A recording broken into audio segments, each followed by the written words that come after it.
Prensa con Gustavo Alegret.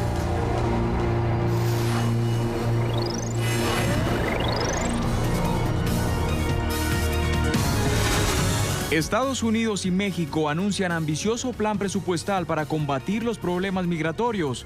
¿Dará resultado? Trump cierra su fundación en medio de escándalos por patrón de ilegalidad persistente. Una nueva masacre en Colombia revive los peores recuerdos de la historia reciente del país sudamericano. ¿Y la paz? ¿Y qué hacer para lograr reducir el número de fumadores jóvenes? Comienza Club de Prensa con Gustavo Alegret.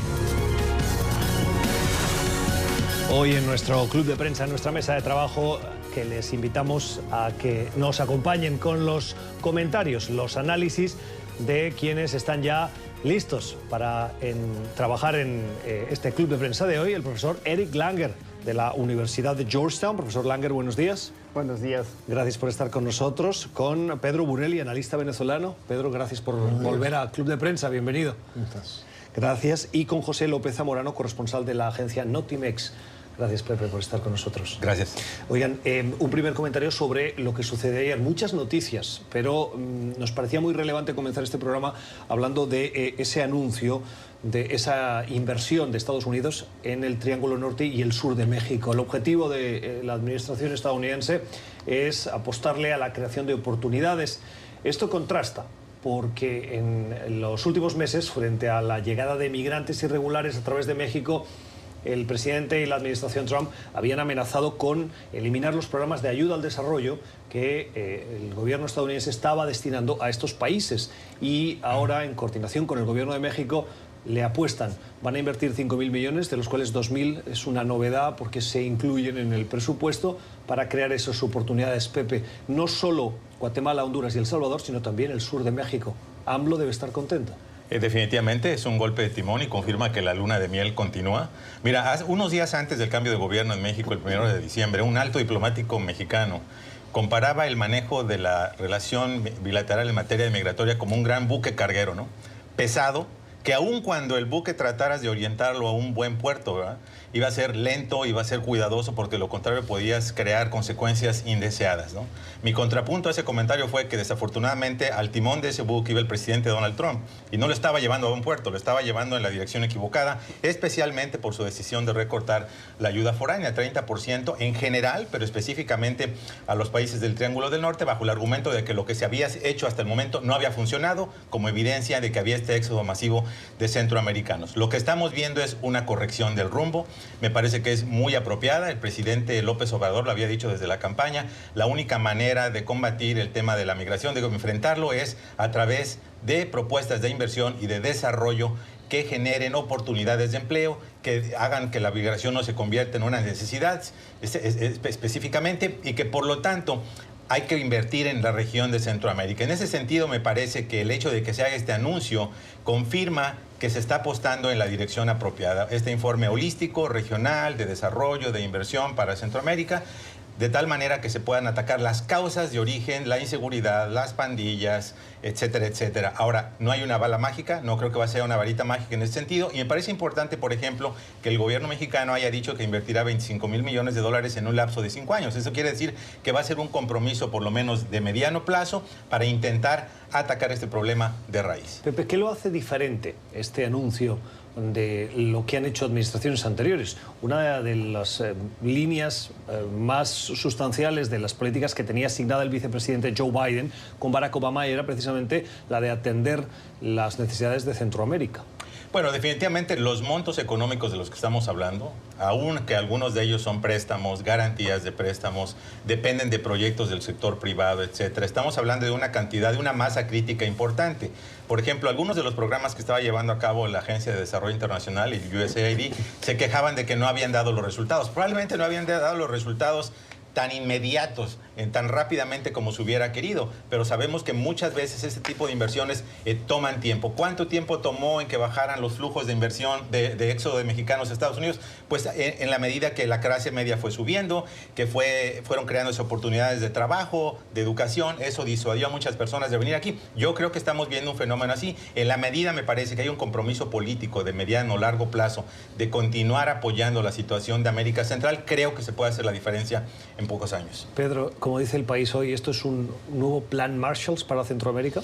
No creo que es un nuevo plan Marshall, pero sí es una discusión importante, sobre todo porque también tenía uno temor, no solamente el conflicto Estados Unidos con México, sino qué rol quería jugar México fuera de sus fronteras, ¿no? Y yo creo que la primera medida que el operador hace es decir, yo tengo una responsabilidad, yo tengo un problema en el sur de mi país, pero en el norte de los demás países, en el Triángulo Norte. Y yo creo que esa relación es muy importante, es decir, una sociedad entre México y Estados Unidos bien hecha para ayudar a Centroamérica es esencial. Esto no lo puede hacer los Estados Unidos solos, ni lo puede hacer México solo. Es muy compleja la situación. Obviamente, alineados estos dos, después el tema es qué van a hacer los países de Centroamérica, cómo van a responder, porque muchos de los problemas, las condiciones que están generando violencia, baja inversión y eso, son creadas por malas políticas gubernamentales. Entonces, ese problema es el que tiene que ahora empujar. Y uno lo que tiene que ver es cuál va a ser la duración de la luna de miel entre México y Estados Unidos para que no sea solamente dinero, sino se creen un diálogo, una conversación, que los empresarios vayan y empiecen a invertir, porque esto en el fondo va a depender no de programas asistenciales del gobierno. Y de hecho, como dice Pepe, son garantías. El que está metido aquí es OPEC, cuyo papel es financiar y garantizar las inversiones, las inversiones que está haciendo el sector privado. Pero yo sí creo que una de las señales importantes de esto es que Trump no es ideólogo y entendió la relación con México para ganar votos aquí, pero cuando se ha sentado con un gobierno con el que se podía haber peleado inmediatamente, no ha sido sino lo contrario. Ha sido un diálogo fluido, mucho respeto, cero imposición, no se han cruzado palabras. Y yo creo que esto es importante porque esto es a largo plazo. Esto hay que mantenerlo durante un sexenio para que funcione. Sí, me parece muy bueno lo que han dicho y creo que en realidad lo más importante de todos es así un hito importante de que la administración Trump por fin, por primera vez desde que existe, entiende que los problemas no se resuelven con muros, sino que más bien de desarrollo en otros lugares. Entonces hay que invertir para en realidad recuperar mucho más. Y eso es la primera vez y eso celebro. El problema, me parece, en primer lugar, es muy poco dinero. En segundo lugar, el problema más grande que tienen los países de Centroamérica son las maras, es la gobernabilidad. Quiere decir que sí se abren más negocios, pero si ese negocio tiene que pagar una vacuna al maleante de la esquina, eso tampoco sirve, porque en realidad lo que hace también enriquece a esa mara, ese maleante, ¿no? Entonces, en ese sentido, yo creo que obviamente hay dos cosas que hay que hacer. Uno, el desarrollo económico, pero lo más importante es para poder la seguridad. Conseguir ese desarrollo económico hay que tener suficiente seguridad.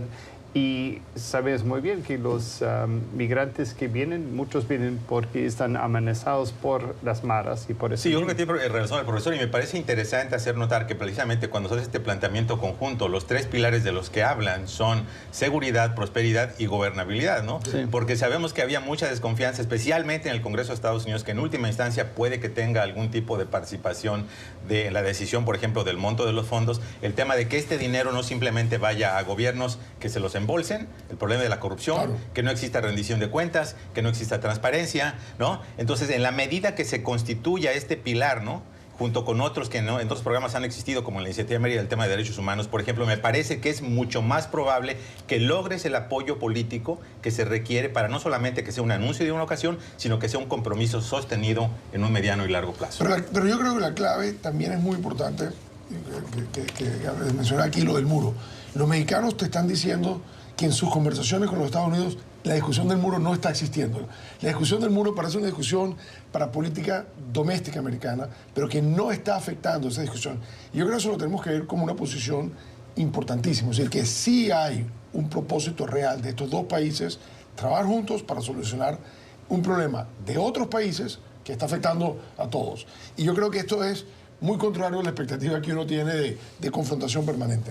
Esta mañana, precisamente, hablando del muro, el presidente Trump ha vuelto a utilizar la referencia del muro en sus cuentas de Twitter, en sus mensajes, diciendo que México ya está pagando, aunque sea indirectamente, por ese muro, y lo hace con una referencia al nuevo Tratado de Libre Comercio, al TEMEC, diciendo que el anterior NAFTA era un desastre y que gracias a este TEMEC está consiguiendo. Claro. Es una manera de intentar justificar que su promesa electoral ya avanza, porque en ningún caso México va a querer pagar por ese muro. Es una manera de justificar que en última instancia va a tener que ceder a su amenaza de paralizar el gobierno de Estados Unidos a menos que le den los $5,000 millones de los demócratas. Los demócratas están absolutamente inamovibles. Él está buscando ya una cobertura para decir, no conseguí el dinero del Congreso, pero lo vamos a conseguir a través del TEMEC, como le llamamos nosotros, o el USMCA, ¿verdad? Cuando todos sabemos... NAFTA 2.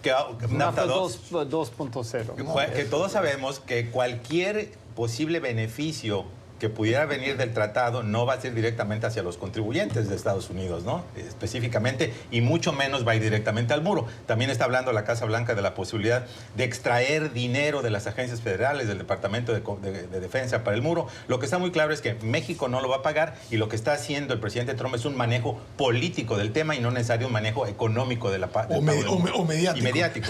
No mediático. Bueno, hablando del presidente Trump, en las últimas horas, el presidente desde el año 87, vinculado a sus empresas, tenía una fundación que llevaba el nombre, su propio nombre, la Fundación Donald J. Trump.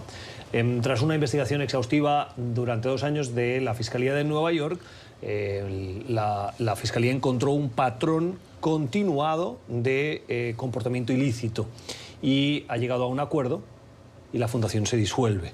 El mismo presidente Donald Trump ha dicho que está de acuerdo, y lo que ha encontrado la Fiscalía es que a través de la fundación se realizaban pagos, que si bien eran pagos legales, no era para eso la fundación, la compra de objetos personales y otro tipo de actividades que no estaban vinculadas. Además, le piden la restitución de $2,8 millones y la inhabilitación para formar parte, tanto para él como para sus hijos mayores, sus 3 hijos mayores, durante tiempos diferentes, en fundaciones del Estado de Nueva York. Profesor, ¿qué significa que la Fundación Donald J. Trump tenga que cerrar por este comportamiento irregular, continuado, como dice la Fiscalía?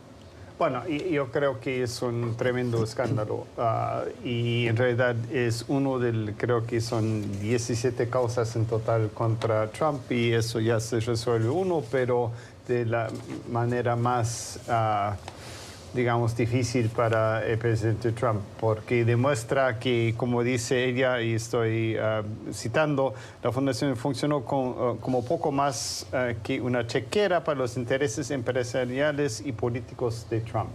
Y entonces, eso quiere decir que realmente es algo que no se puede, y demuestra que hay una corrupción tremenda, yo creo que en el cuerpo político y en particular con el señor Trump. Mira, yo creo que todo el tema de fundaciones en los Estados Unidos hay que ponerlo bajo una lupa. O sea, las fundaciones todas giran bajo esquemas fiscales que te permiten esconder cierto dinero de impuestos si lo vas a dedicar a temas de caridad. ¿Esconder? Esconder. Yeah, bueno. Esconder de los impuestos, es decir, diferir, no pagar impuestos, tomar tú una decisión de qué haces con el dinero. Yo creo que Trump montó toda su estructura nunca pensando que iba a ser presidente, sino utilizando mecanismos que existen y que se utilizan y se abusan mucho. Obviamente, pensar que el presidente de Estados Unidos, como dice, tiene tantos casos, pasada, toda su estructura empresarial, porque yo creo que la mayoría de los políticos se dedican a la política. Este señor se dedicó a hacer los negocios con las normas que él decidió montar esos negocios, y hoy en día como político se están viendo las consecuencias de todo eso. También ves que el problema se presentó también con la Fundación Clinton, un monto muchísimo más grande. ¿Sí? La Fundación Clinton, que también se está medio desmantelando en sí fue una operación donde es obvio que se estaba pagando por acceso. Durante el mismo tiempo que la secretaria de Estado estaba ahí, había lo que llamaban pay to play, o sea, pagar para poder tener acceso, ¿no? Yo creo que ese es el problema cuando se mezcla un concepto de caridad con una ambición política. Sí, bueno, en general, una de las grandes críticas a todas las fundaciones en Estados Unidos es lo que se llama el overhead, ¿no? La idea de que los costos administrativos son tan altos que de cada dólar que tú aportas con la expectativa de que va a beneficiar a un grupo específico, le llegan 10 o 15 centavos. En el caso del problema con la Fundación Trump fue estructural y fundamentalmente diferente. Aquí estamos hablando de que la fundación utilizó el dinero para fines personales, como la compra de este cuadro, ¿no?, de $10,000 para su campo de golf, o que lo utilizó con fines políticos, que dio dinero a Iowa justamente el fin de semana que el presidente no iba a aparecer en ese debate político. Entonces estamos aquí hablando de un uso absolutamente político. Quizá en el caso de Clinton haya cierto paralelismo por el pay to play, pero aquí absolutamente hay evidencia. Hay un correo electrónico enviado por Corey Lewandowski al jefe de la fundación, en lo que se suponía que debe haber una barrera, un muro institucional legal entre la campaña y la fundación. Aquí rompieron todos los muros, rompieron las barreras y dejaron la pistola con el humo en la mesa para que todo el mundo la viera. Claro, pero el punto que te estoy diciendo, yo creo que es que Trump nunca en su vida entendió qué era la implicación de correr para una campaña y mucho menos de ser presidente de los Estados Unidos. Y ahora estamos viendo las consecuencias de todo eso. Pero está rodeado de muchos, Pedro, perdóname, pero está rodeado de tantos abogados que él tenía que saber que lo que estaba haciendo era absolutamente ilegal, independientemente que no lo hubiera pensado así originalmente. Bueno, pero tú le das el crédito, el beneficio de la duda. Hay quienes dicen que él, por cómo es, sí sabía y actuaba en consecuencia, dando él la instrucción. Sí, bueno, en realidad me parece que algo peor. Y hay una investigación de Washington Post de hace 2 años. Nos hemos olvidado porque hay tantas investigaciones. Pero uno, que la Fundación Trump, entonces, supuestamente es el dinero de los Trump, pero más bien no era de los Trump, sino era más bien de otros. Entonces, por ejemplo, Trump decía, bueno, voy a dar $1 millón a los veteranos de la guerra. De mi dinero, pero no era ni su dinero y al final tampoco pagaba. Entonces, yo creo que era una cosa completamente así mal hecha y eso es ser diplomático. Pepe, que te veo con ganas, tengo que hacer una pausa. No, simplemente muy interesante que justamente este contrapeso judicial en el tema de los negocios privados del presidente va a ser encabezado por el gobierno de Nueva York y por la Procuraduría de Nueva York. Específicamente, la próxima procuradora, Leticia James, ya está anunciando toda una serie de investigaciones sobre todos los negocios privados del presidente, incluida la cláusula de emolumentos de la Constitución. Así que yo creo que para el próximo año vamos a esperar muchos dolores de cabeza en la Torre Trump. Muchos más, diríamos. Sí. Vamos a hacer una pausa en nuestro club de prensa de hoy, ya regresamos.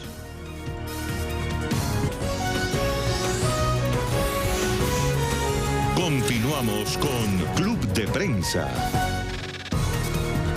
Club de Prensa, hoy con nuestros analistas conversando la actualidad, una actualidad que nos lleva a informes periodísticos que revelan que diversas fuentes en el Departamento de Defensa están avanzando. La información no ha sido confirmada oficialmente o anunciada oficialmente, pero sí confirmada por esas fuentes periodísticas que no se identifican, esas fuentes oficiales a través de los medios de comunicación, y que sabemos que el presidente Trump haya tomado la decisión de retirar de forma completa las tropas que se encontraban en Siria, que se encuentran en Siria, unos 2.000 efectivos. Y dice el presidente Trump que, o estas fuentes, que el presidente ha tomado esa decisión porque la batalla contra el autodenominado Estado Islámico se ha ganado, por un lado, y por el otro, permanecer en Siria es muy costoso como operaciones y muy riesgoso para las tropas. Profesor. Me parece una cosa bien seria y no sé exactamente, porque la noticia es sumamente fresca todavía para saber analizar eso, pero me parece que todo, más que todo, tiene que ver con Turquía. Porque ahora Turquía ha amenazado a invadir donde están los aliados de las tropas norteamericanas y Estados Unidos ha dicho que no puede. Ahora, si van a retirar todo eso, entonces los kurdos, que son los aliados, entonces están expuestos más bien al asalto de los turcos. Entonces van a entrar los turcos en Siria, en esa área, y van a sacar a ellos de allá. Eso es por lo menos la ambición, y creo que eso realmente es el problema. acá, porque en realidad Estados Unidos con los aliados turcos domina como 1/3 de todo el país de Siria ahora, porque con sus bases militares estratégicos en el desierto más que todo y con la frontera con Turquía están allá. Entonces eso es realmente un cambio muy, muy grande en las alianzas. Bueno, el presidente en un tuit que acaba de sacar dice que Estados Unidos derrotó al Estado Islámico y quiere ser la única razón por la cual Estados Unidos estaba en Siria y que eso había sido su promesa de que no tenían ninguna otra razón de estar ahí. Yo creo que el tema, en el estilo normal de Trump, siempre él negocia todo. O sea, él maneja la política exterior como maneja los negocios y yo estoy de acuerdo que él está tratando de negociar, o sea, primero con Turquía, después esto es un tema con Arabia Saudita el compromiso o no que hay. Yo creo que también es una señal que estar haciendo con los rusos, tratando de jugar con algo más con los rusos que obviamente están en una pelea que no puedes ganar. Aquí son niveles y niveles de peleas que no se están dando. Los Estados Unidos no tienen el compromiso real de liquidar esto. Yo creo que en cierta forma es una manera ya de salir de un problema y decirle a Turquía, a Arabia Saudita, si ustedes quieren pelear esta pelea, síganla peleando ustedes, para nosotros no es importante. ¿Y Rusia? Yo creo que le da también cabida a Rusia. Claro, pero le estás dando de cierta forma, aquí simplemente está consolidando que Assad, con el apoyo de Rusia, ganó. Y si el problema persiste, un tema del Estado Islámico, que se encarguen ellos. ¿Por qué tienen que ser los Estados Unidos los que están ahí? Ellos consideran que lo que les tocó a ellos ya hicieron el trabajo. Pero yo creo que esto es una negociación. Aquí vamos a ver muchas cosas más en las próximas horas de cómo es, qué es lo que le está tratando de generar el comportamiento de la región. Sí, bueno, son muy buenas noticias para 2.000 soldados y sus familias, que ojalá estarán para acá, para Navidades, ¿no? Muy malas noticias para quienes creen que el Estado Islámico sigue siendo una amenaza potencial. Y una contradicción flagrante de lo que había prometido el presidente Donald Trump en la campaña, que no iba a telegrafiar sus acciones, especialmente en geopolítica, como lo hacía Barack Obama, porque era prevenir al enemigo. Aquí no entiendo por qué están haciendo el anuncio, ¿verdad? Obviamente, si algún miembro del Estado Islámico está viendo estos cables, va a decir, bueno, nos mantenemos un ratito y después regresamos. Yo también coincido con el profesor, creo que tiene que ver con Turquía. Turquía prometió no solo invadir, prometió lanzar ataques aéreos contra las fuerzas aliadas de Estados Unidos. Esto obviamente va a generar más vulnerabilidad bajo el argumento turco de que los grupos turcos son terroristas y que por lo tanto son una amenaza a su seguridad nacional. Los kurdos. Entonces, yo creo que esto se embona muy bien en esta lógica. Vamos a ver qué pasa en los próximos días. Vamos a seguir atentos entonces a esta información que es muy reciente y que, como veían ahora, también ha sido confirmada por el presidente de Estados Unidos, Donald Trump, que justifica la decisión por la derrota frente al autodenominado Estado Islámico. Les propongo que hablemos de Bruselas. Las negociaciones para el presupuesto de los miembros comunitarios es uno de los elementos que genera más fricción dentro de la Unión Europea, particularmente con aquellos países que no quieren someterse a las normas, al terreno de juego que marca la Comisión Europea. En las últimas horas, Italia ha llegado a un acuerdo con Bruselas para finalmente aprobar su presupuesto. Una batalla que se remonta a negociaciones de los últimos 2 meses. Pedro, Italia ahora se somete a las normas de Bruselas, pero durante 2 meses ha alentado esa sensación de que Bruselas estaba perjudicando los intereses de los italianos. ¿Tendrá consecuencias? Yo no creo. Yo lo que creo es que Europa es muy útil de vez en cuando para los políticos. No solamente que te genera una cierta disciplina, pero siempre hay el malo al que echarle la culpa. Entonces yo creo que cuando tú haces campaña y llegas con una campaña y te sientas a sacar los números de verdad, ya sobre el gobierno, te das cuenta que sobreprometiste. La mejor forma de corregir las sobrepromesas es tener a quien culpar. Y yo creo que aquí se llegó a un buen acuerdo. Esta es la utilidad de Europa, en el fondo. Yo sí creo que es la utilidad de Europa. Yo creo que estos países dejados a su libre albedrío, yo creo que los déficits hubieran llevado a estos países al caos. Y yo creo que todos al final terminan necesitando Europa y utilizando Europa como el policía malo cuando lo necesitan. Yo creo que esto es ganar-ganar. Obviamente, se dio también porque Europa cedió también un poco. Y cedió porque ha tenido que ceder en el caso de Francia. Y ha tenido que, con la crisis tan rápida y súbita de Francia, que era un país que nunca se imaginó Europa tener que intervenir, las concesiones que ha tenido que hacer el gobierno de Macron ha generado una expectativa de que va a rebasar los niveles de déficit aceptable y por lo tanto, si vas a dejar que Francia haga eso, tampoco te puedes poner a apretar totalmente duro. Yo creo que, en cierta manera, en este juego, la crisis de Francia ayudó a que Bruselas bajara un poco y se llegara a un acuerdo que todo el mundo puede vender como un triunfo. Sí, definitivamente. Yo creo que en ese sentido el hecho de que se haya decidido llevar el recorte a 2% del Producto Interno Bruto, ¿no? A pesar de ser un gobierno populista que había prometido otras cosas, pues por lo menos les evita que haya una infracción de las autoridades comunitarias y van a tener que buscar una pelea y cómo buscar recursos de otra manera, ¿no? O hacer menos cosas. O hacer menos cosas. Hacer menos cosas. Bueno, en realidad me parece un problema estructural dentro de Europa, ¿no? En la comunidad europea, que Alemania en particular, que tiene la mayor productividad, utiliza más bien el euro para mantenerse bien, y todos los países del sur, Portugal, España, Italia, Grecia, sufren por su más baja productividad. Entonces, lo bueno es que sí se está ajustando de alguna forma, pero el problema estructural dentro de la comunidad europea sigue todavía, que solamente se podría haber arreglado con no tener la misma moneda, pero si la tienen, entonces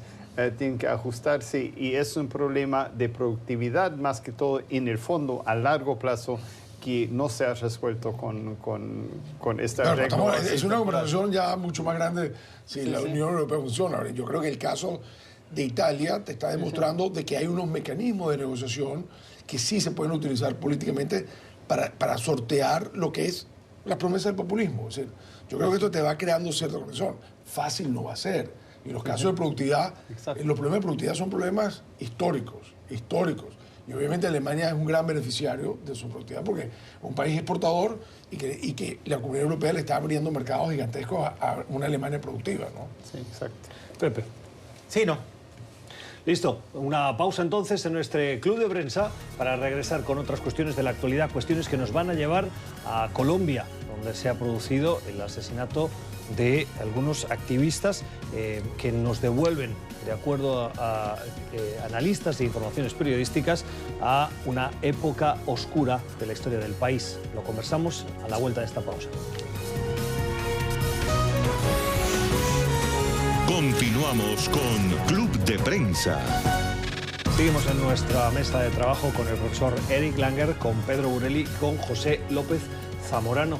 Hablábamos de Colombia, se ha producido una matanza, 6 personas han muerto en la ciudad de Mipiripán, que se encuentra al este del país. La masacre que se ha producido se ha sido confirmada en las últimas horas y no es la única. En los últimos meses, desde marzo, se han producido otras 7. La violencia en el país después de la firma del Tratado de Paz ha continuado creciendo, lo que lleva a las autoridades a tener una alarmante preocupación. Dice el diario The Guardian, el diario británico, que ha llegado hasta el mismísimo presidente. Estas matanzas están recordando a la peor época, o una de las épocas más oscuras de la historia de Colombia, de los años 90, Pepe, en la que la violencia formaba parte de una realidad diaria. Bueno, sí, eso también es de alguna manera una confirmación de que estos procesos de pacificación no siempre son lineales y no siempre son perfectos, ¿no? Sabemos que, por ejemplo, había disidentes de las propias FARC que no depusieron las armas, que de hecho frecuentaban esa región, que de acuerdo con algunos reportes es un corredor de tráfico de drogas. También había sido esa misma región, Mapiripán, escenario de una terrible masacre perpetrada por fuerzas de las autodefensas de Colombia, los grupos paramilitares de derecha, que habían aparentemente decapitado hasta 77 personas, ¿no? Así que ojalá esto sea un hecho aislado, ojalá no sea el regreso de esta tendencia de la violencia. Sabemos que también operan en muchas de estas regiones grupos criminales, así que probablemente ojalá no estemos hablando de que hay un regreso de toda esta violencia, esas capas de violencia que se desataron en algunas otras épocas de Colombia, que sean focalizadas y que por lo tanto se puedan resolver en una dimensión policíaca y no nuevamente que estemos hablando de un tipo de reinicio de las confrontaciones de guerra civil que provocaron más de un 250.000 de muertes en Colombia. Profesor, y luego Pedro. Creo que ese gran problema es de las sociedades post-conflicto, que en realidad el conflicto se vuelve otra cosa, que es la criminalidad.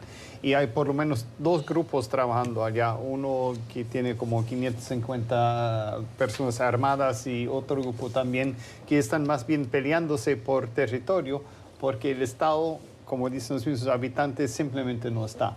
Y el problema es la capacidad del Estado, del gobierno de Colombia de realmente poder meterse. Tiene un plan y todo eso, pero el problema es que no tiene los recursos ni los seres humanos para realmente implementar eso, porque no es una cosa solamente militar, sino también tener un juzgado, tener los empleados públicos que atienden eso, y en lugares tan apartados como en el departamento Meta, es muy difícil hacerlo y no lo tienen. Entonces, los que están disputando más bien son varios grupos armados allá que son post-FARC, en algunos casos. Entonces, sí, es un gran problema y no va a ser el único incidente que va a haber en los próximos años, lastimosamente. Bueno, yo creo que lamentablemente el tema de la violencia en Colombia es endémico. Creo que los espacios que el Estado deja, como decía el profesor, lo llenan muy rápidamente elementos criminales. Yo creo que el territorio es gigantesco en Colombia y el Estado ha querido ahora tener presencia y por lo tanto lo que tiene es presencia muy diluida.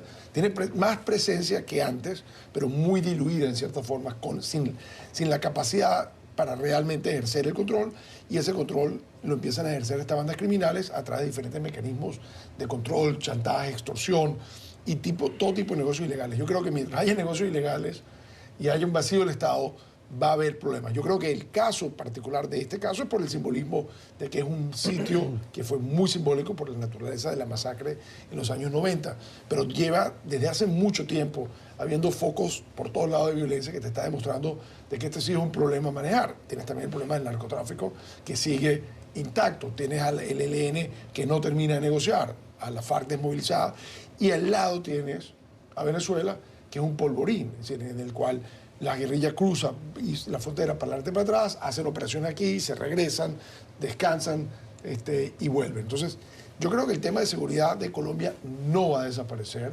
Yo creo que el tema es cómo se enfoca esta vez. Ya sabemos cómo lo enfocó Uribe, lo sabemos cómo lo enfocó Santos. Ahora Duque, que está en una situación muy comprometida, porque no solamente que él tiene una visión de cómo hacerlo, tiene una expectativa de la sociedad que votó, en el fondo, por un retorno a Uribe. Pero el presidente Duque, como él dice, yo soy el presidente, yo tomo las decisiones, pero la expectativa de la sociedad es que viene una mano más dura, y la expectativa de otra parte de la sociedad es que no venga esa mano más dura. Entonces, esto es una mezcla de un problema de seguridad con un problema de expectativas y un problema político que yo creo que va a dar mucho que hablar, lamentablemente, en los meses por venir. Sí, yo creo que el matiz que haría con lo que dice Pedro, efectivamente, la violencia es un problema endémico en Colombia, como por ejemplo también lo es en México. El tema es qué tipo de violencia. No la violencia que había en Colombia hace 10 o 15 años, que de hecho se hablaba de un Estado fallido, de una violencia que ponía en duda la propia existencia del Estado y que había control territorial por parte de grupos extraterritoriales o paramilitares, etcétera, irregulares, contra la violencia que puede ser controlada como un fenómeno policíaco, ¿no? Entonces, por eso decía yo al principio de mi intervención, ojalá este tipo de violencia, más que nada de criminalización, que puede ser controlada, focalizada por la fuerza, la intervención de la fuerza pública, y no que estemos hablando de la reapertura de una violencia del tipo que existe en una guerra civil, ¿no? ¿Qué responsabilidad tiene Venezuela en este tipo de violencia, Pedro? Responsabilidad, yo diría que desde el punto de vista de la actuación... No, de dar cobertura, de ofrecer espacios. Yo lo que creo que es eso. Es decir, cuando uno ve una situación donde el 80% del territorio venezolano está abierto y está bajo control, o hay operaciones de la guerrilla colombiana, y llámala... ¿Es un Estado fallido? Venezuela, sí. Mucho peor que un Estado fallido, porque es un Estado criminal. Es decir, esta gente no es que se coló, esta gente está entrando invitada y operando en Venezuela como huéspedes del Estado, y eso es muy grave. Pero al fin y al cabo son colombianos. O sea, pueden que estén en Venezuela y estén haciendo negocio en Venezuela, pero digamos, por decirlo de una forma, su corazoncito está en Colombia, es decir, sus objetivos están en Colombia. Mientras Venezuela siga por el camino que va, Colombia en el fondo no puede tener la tranquilidad de que puede lograr la estabilidad, porque tiene, o sea, es como que estés haciendo la vida con alguien con una enfermedad contagiosa todo el tiempo. Es decir, tú puedes estar bien hasta que tus defensas funcionen, pero en algún momento tiene una baja de defensas e inmediatamente se te va a contagiar. Yo creo que tienes toda la razón eso con Venezuela, y se vincula muchísimo porque justamente los grupos armados sí van a descansar a Venezuela, después vuelven y no solamente ya descansan, sino también han Generaron grandes control, negocios. Control, sí, Sí. sí. Y muchas estancias, fincas allá en Venezuela también o pagan vacuna o ellos ya están bajo Sí. el poder de los grupos armados y hay diferentes, bueno, también paramilitares, ¿no? Son los la guerrilla. Entonces sí, es un problema regional y creo que solamente se puede resolver regionalmente. En eso creo que tienes toda la razón, Pedro. ¿La motivación detrás de estos grupos armados es la del narcotráfico o hay otros motivos? Yo no creo que hay ya no hay un tema político. Tú ves la operación del ELN y la FARC en Venezuela, ya no importa. Si se cambiaron el brazalete de FARC a ELN, es lo mismo. Es un negocio, están metidos en el negocio de la minería ilegal, tráfico de drogas, el negocio de la madera, tráfico humano, es business. Es decir, literalmente no hay un discurso ideológico, no están tratando de promover, no están llenando a la gente de ideas de revolución. De hecho, en ciertos espacios, como el estado Amazonas de Venezuela, básicamente son la autoridad, se han vuelto la autoridad, están llenando el espacio en un estado muy poco poblado, fronterizo, muy rico en minerales. Ellos son básicamente los que solucionan los problemas de la gente. Sí, estoy totalmente de acuerdo. Yo creo que Pepe, ¿algún añadido sobre lo conversado? Listo, hacemos una pausa en el programa para volver. ¿Saben que el estado de Nueva York está pensando en legalizar la marihuana? Volvemos. Continuamos con Club de Prensa. En Club de Prensa hoy con nuestros analistas conversando sobre la actualidad. Una de las promesas electorales de quien hoy es gobernador de Nueva York, Andrew Cuomo, fue la de avanzar con la legalización de la marihuana, la legalización para uso recreacional. Los activistas aplauden la intención de llevar a cabo una de esas promesas electorales. Hay autoridades sanitarias que están preocupados por las consecuencias que esto puede tener. El objetivo de Cuomo, profesor, es sacar de las sombras el consumo, que es algo extendido, y seguir el ejemplo de otros estados, como California, y otros países, como Canadá. Sí, y Uruguay creo que... Y Uruguay. Sí, también. Sí, en total hay 10 estados y el Distrito de Columbia aquí, donde estamos, que el uso de marihuana recreacional es permitido. Y me parece muy bien en ese sentido, porque el gran problema es que más que todo, aunque el uso sea muy común entre todos los sectores, es que más que todo sea criminalizado para los latinos y para los afrodescendientes en Estados Unidos. Entonces, los que van a la cárcel o son multados son justamente es esa gente, y más bien es un gran problema. Entonces, después no pueden conseguir trabajo, etcétera, etcétera. En realidad, a la marihuana en sí, y confieso que cuando era joven ya no, pero sí fumaba marihuana también, y me parece que no soy drogadicto de cocaína, heroína, algo así. La revelación del profesor Langer. Bueno, puede hacer mucho más confesiones así en público. Esto lo hace muy popular con sus estudiantes. George Santo. Le aplauden cuando entran. Sí. Les voy a recomendar que vean este programa para que sepan. No, y en ese sentido creo que está bien. No es como si dice una droga así de comienzo para otras drogas. Y el problema más que todo ha sido un prejuicio contra las minorías dentro del país. Profesor, pero y de criminalización justamente de ellos, que al final no han hecho algo tan grave como podría ser, bueno, otros narcóticos o me decía una violentas, especialista, ¿no?, de salud, de políticas públicas y salud, a la que tengo un altísimo respeto, que cuando se legaliza la marihuana, como cualquier estupefaciente, el impacto sobre todo se lo lleva la primera generación que recibe esa legalización, porque se dispara el consumo. Veamos lo que pasó en Canadá, que se agotaron las existencias de los lugares públicos y volvieron a recurrir a la compra de marihuana fuera del mercado. Pero que luego la misma generación que se sobrepasa en el uso de la sustancia, en este caso de la marihuana, regula, y entonces la misma sociedad lo reencauza en un nivel que es más el esperado, ¿no? Pedro. Pero yo creo que definitivamente este es un debate que no se va a resolver en el corto plazo, y yo creo que del modelaje de lo que está ocurriendo en los estados que se ha aprobado, se está recogiendo mucha data. Se está recogiendo data sobre qué tipo de marihuana se produce, o sea, en la definición de marihuana hay versiones de marihuana mucho más potentes cada vez. La gente entonces, si se restringen legalmente, van al mercado ilegal de marihuanas más fuertes o empiezan a buscar drogas. Entonces el tema, esto yo creo que esta sociedad va a tener que pasar por mucho tiempo y después volver a analizar y ver. Lo que yo sí creo que es importante es la parte criminal. Es el tipo de penas y la cantidad de gente que está sirviendo cárcel absolutamente por traficar cantidades mínimas de marihuana. Ni traficar. Y por consumir. Para consumo propio. Por consumir. Y una de las cosas interesantes que no hablamos hoy del programa es que una de las noticias de hoy, que es más sorprendente, es que se logró ayer una votación de la reforma criminal en los Estados Unidos con un voto en el Senado rarísimo, de 87 a favor y 12 en contra. Este es un triunfo increíble del bipartidismo en un tema en el que si tú no lo atacas, y yo siempre por eso veo muy relacionado la parte de la legalización con la parte de la criminalización y la población que está presa en este país, yo creo que estamos moviéndonos en la dirección correcta. Yo creo que abrir el consumo y enfatizar el tema de la criminalización en cómo se está manejando, a la larga vamos en sentido correcto. Claro. No hay que olvidar que el gobernador Cuomo tenía una posición absolutamente distinta apenas el año pasado. Él consideraba precisamente que la marihuana era un catalizador del consumo de otras sustancias probablemente más adictivas, como la cocaína o la heroína, el crack, que sabemos que tiene resultados muy perjudiciales, ¿no?, sobre la salud, sobre el cerebro, etcétera, etcétera.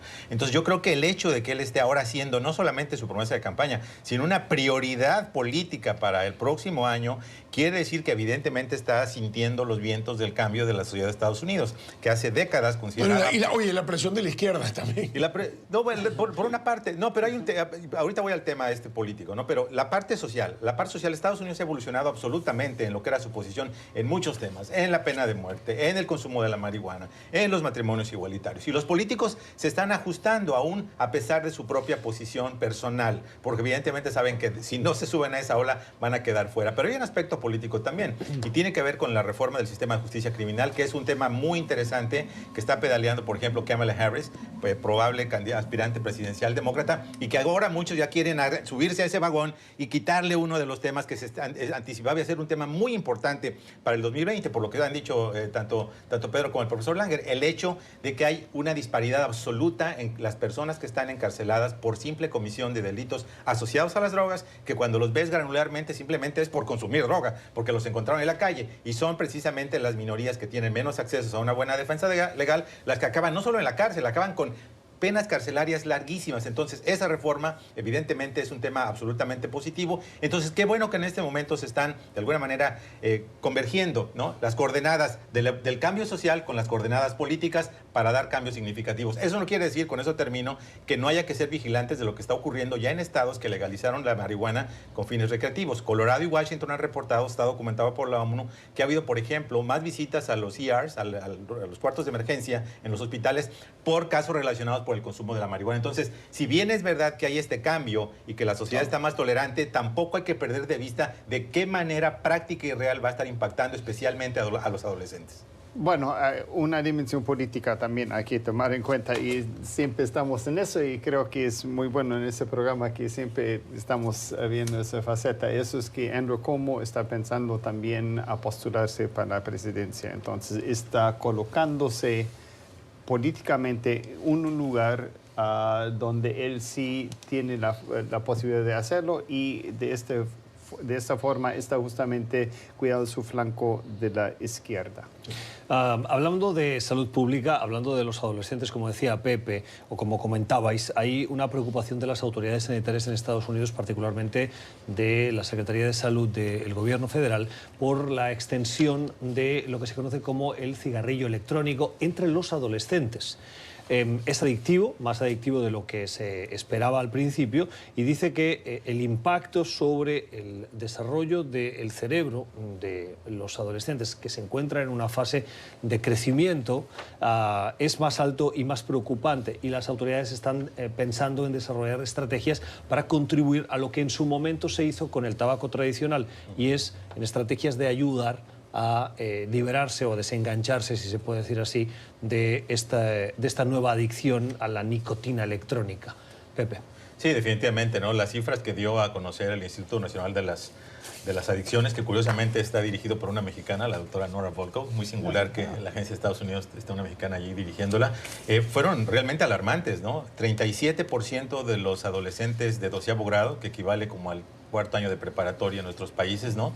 Dijeron haber consumido algún tipo de cigarrillo electrónico, de haber vapeado, como se dice también, ¿no? Que fue un aumento de 10 puntos porcentuales en relación con el año pasado, ¿no? ¿Y qué es lo más importante aquí, me parece, especialmente con relación a los adolescentes? Es el mito de que los cigarrillos electrónicos son inofensivos. Entonces, creo lo que me parece que esta campaña, combinada por el reporte de NIDA, con la advertencia del cirujano general de la Nación, en el sentido que estamos hablando de una franca epidemia de consumo de cigarrillos electrónicos entre los adolescentes, es destruir el mito. La idea de que son muy buenos, son cool, son buena onda, traer tu cigarrillo de sabores, son inofensivos, no tienen los mismos problemas que el cigarrillo normal. La advertencia es, no es así. Pueden ser tan adictivos, pueden tener niveles altos de nicotina o incluso más que un cigarrillo ligero, etcétera. Entonces hay que advertirle a la sociedad, a los padres, a los educadores, a los gobiernos, que tomen acciones inmediatas, que los padres hablen con sus hijos, que los educadores hablen de los riesgos, que los gobiernos locales combatan el cigarrillo electrónico de la misma manera que ya combatieron el cigarrillo tradicional, evitando que se consuma en restaurantes, en lugares públicos, etcétera. Entonces me parece que en la medida que se alineen esos intereses de la sociedad, de las autoridades, se puede hacer una batalla efectiva, como de alguna manera se ha hecho con el cigarrillo, que ha bajado su consumo de manera dramática en las últimas décadas. Pedro. Yo creo que el efecto en los jóvenes del cool factor, en el sentido de que yo soy cool porque yo fumo y no tienes la cosa del olor del cigarrillo y no te lo vas a identificar. Bueno, eso de que no tiene olor, sí que tiene olor. Sí, pero no te queda, no te queda en las manos, no te queda en la ropa, no tiene esa parte. Yo creo que ha creado un fenómeno, pero yo creo que a diferencia del cigarrillo, los actores que producen estos cigarrillos son muy pocos. Lo que producía el tabaco era una parte grande de la sociedad y era el campo y había, combatirlo. Yo creo que la posibilidad, estamos hablando en el segmento anterior de la liberación del consumo de marihuana. Yo creo que por el camino que vamos, y los que vivimos en este país, que abrimos el periódico y vemos los anuncios de estas compañías, esto muy rápidamente se va a regular. Yo estoy casi convencido de que los cigarrillos electrónicos va a venir un parón mucho más grande de lo que se ocurrió y en un periodo muy corto desde su popularidad para pararlo. Pero yo sí creo que este es un producto absolutamente mal estudiado y terriblemente mal comercializado. Y lo irónico es que más bien habían vendido el cigarrillo electrónico para que los adultos dejen de fumar el cigarrillo normal. Y parece que eso funciona más o menos para los adultos, pero el problema es que también ha sido una enorme tentación para los jóvenes y hemos visto las consecuencias. Vamos a dejar el programa aquí. Acaba de llegar una información que publica Político, que es algo que se esperaba porque lo hemos conversado en esta mesa de trabajo. Saben que este viernes acaba el periodo en el que la Administración Federal de Estados Unidos tiene fondos para seguir operando y, como era esperable, el líder de la mayoría en el Senado, Mitch McConnell, ha presentado o va a presentar una propuesta para que se extienda la financiación hasta el 8 de febrero y así dar tiempo a que la gente pueda tener un periodo de Navidad tranquilo y regresar y tener un tiempo para la negociación. En esa batalla entre demócratas, la presidencia y los republicanos están esos 5.000 millones para la construcción del muro. Bueno, ayer le propuso McConnell a Schumer que le dieran $1.000 millones solamente a Trump para el muro y los demócratas la rechazaron. Obviamente la acción que están tomando ahora es en respuesta a este rechazo de los demócratas. Nuevo periodo para la negociación como era esperable, cuántas extensiones hemos tenido de presupuesto por ese fantástico muro que quiere construir. Ahora, pero el presidente. costo político de cerrar en Navidad hubiera sido para los dos terrible. Terrible. Para los dos. Más para Trump y los republicanos. Yo también Ni siquiera. Yo No, pero creo que- las encuestas muestran que casi 6 de cada 10 estadounidenses culparían a Trump y a los republicanos más que a los demócratas. Pero es un cálculo malo de todos. Ah, no, Es nadie gana, pero unos pierden más. Nosotros lo vamos a continuar conversando en nuestras próximas mesas de trabajo. Hasta aquí nuestro club de prensa de hoy con el profesor Eric Langer de la Universidad de Georgetown, con el analista venezolano Pedro Burelli y con Pepe López Zamorano de la agencia de noticias Notimex, el jefe del buró en Washington. Gracias, señores, por haber estado con nosotros y a ustedes por habernos acompañado, por la generosidad de su tiempo. Volvemos mañana. Que tengan una feliz jornada.